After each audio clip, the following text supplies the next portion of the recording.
Welcome to the What's Happening Birmingham video podcast.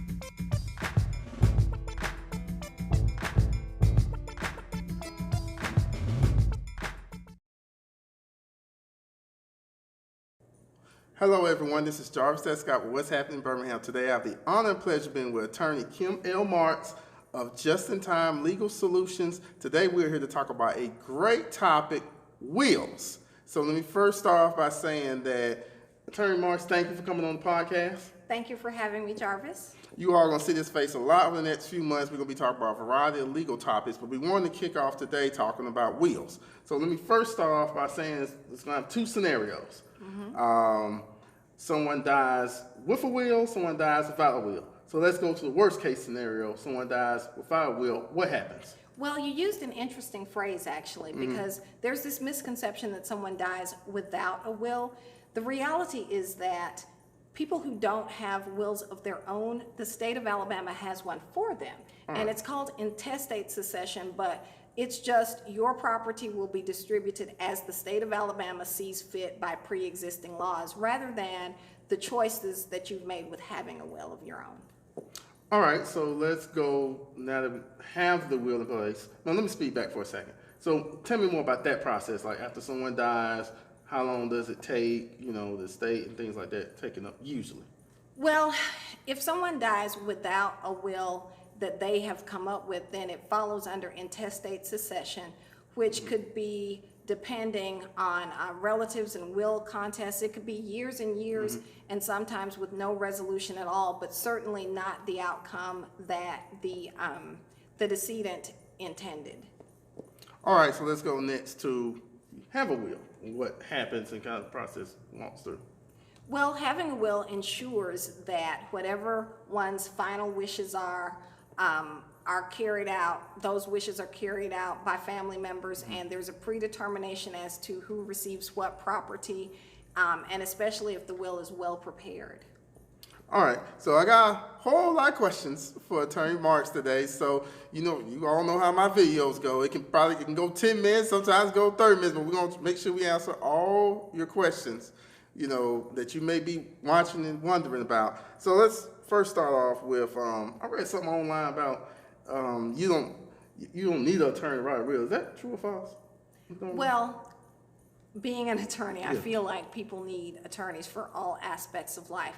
But I guess the unfortunate side of not having a professionally prepared will is that in many cases, the provisions don't turn out legally as people would think that they would when they're drafting them. Certain words have different legal meanings than they do common sense meanings, and sometimes various provisions don't hold up as people think, and so it's always best to have an attorney.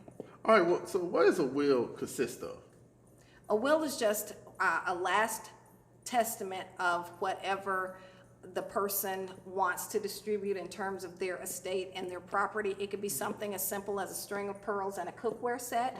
It could be land, houses, collectibles, whatever it is, property of any magnitude that someone wants to leave as a legacy and pass on. There's no estate that's too small. Now, I read someone that was talking about joint wills versus separate wills. What's the differences between that, especially, I guess, joint wills, married couples, of course?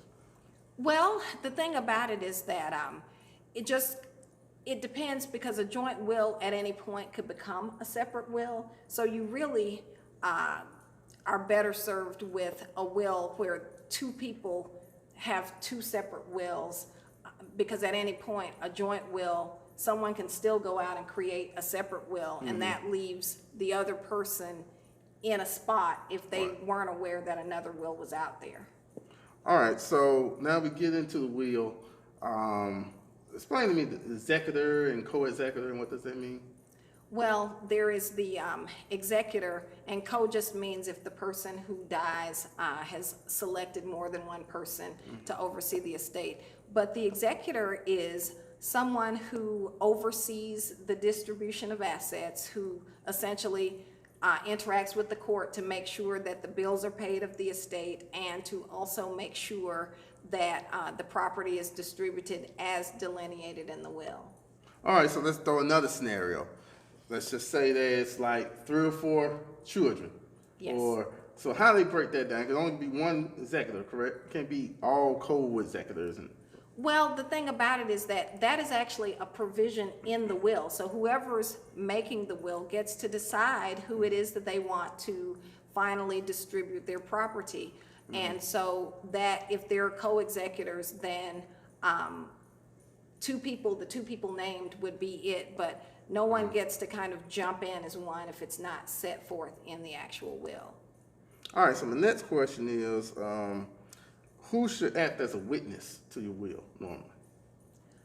Certainly any competent citizen. You don't want anyone who's mentally incapacitated serving as a witness. So any competent citizen, anyone who is a legal adult can serve as one. You certainly don't want children witnessing wills. And then, wills are usually notarized as a helpful kind of belt and suspenders, but two competent witnesses that are preferably not related by blood or marriage, and preferably not scheduled to receive under the estate. That just kind of makes it a lot cleaner. All right, so let me just throw this out. I know you all probably watching. So can somebody do a will if somebody's in a coma or they're in hospital, or I like how you said sound mind? Yes, absolutely. If the person is in a coma or mentally incapacitated, it is not possible to enter into a legally valid will. Someone has to be of sound mind, and that's different from being physically incapacitated. Someone can, be physically incapacitated, not able to move, but mentally as sharp as a whip, and that person can, in fact, enter a will if they are shown to be of sound mind. Okay, so let's think about this scenario, because I know a lot of you all probably gone through this with your loved ones. When it comes to time for people to contest the will, how can people contest the will? Well, what happens is when the estate is opened, there is a period of time where there's the publicly filed lawsuit, and then anyone who is an heir or scheduled to receive under the will, or potentially even a creditor, will receive that notice and go to the hearing for a contest at that time. All right, and I kind of want to delve into this topic, but I think this might be another segment. Can you break down the difference between the power of attorneys and someone a medical director? Because sometimes those needs to be separate, correct? Yeah, those are things that are part of a total estate plan, but really wills are post-death, and both of those things are provisions that need to be made, but they're provisions that are made in the event of incapacitation, which is different than the will, which is distinctly a post-death document. So once the will is done, can it go back and be updated later?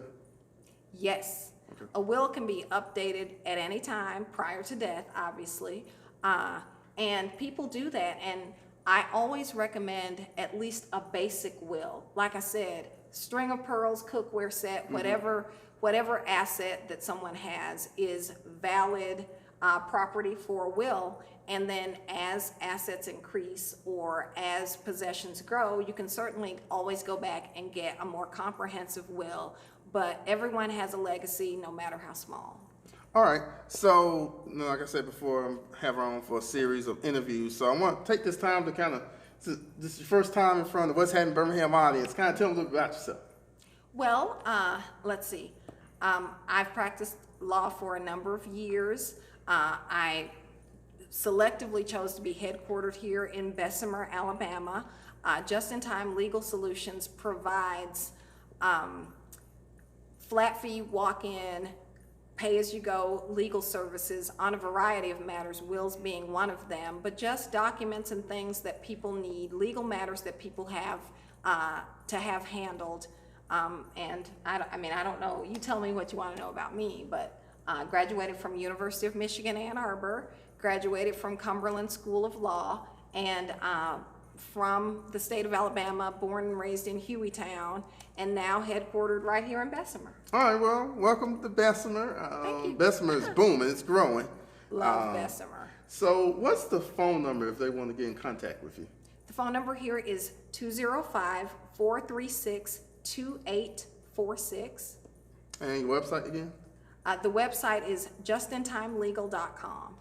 All right, so Kim, thank you for coming on today. Like I told you all, you're going to be seeing her face a lot in the next few months. We're going to be covering a variety of legal topics. So if we didn't answer your question today, you can especially call her. Thank you. Because I'm very excited about this, and get used to this face because you're going to see this face a lot. So thank you all for watching the video today. Please check out what'shappeningbirmingham.com for more videos, and don't forget to subscribe to my YouTube channel. Thank you all again, and have a great day. Bye-bye.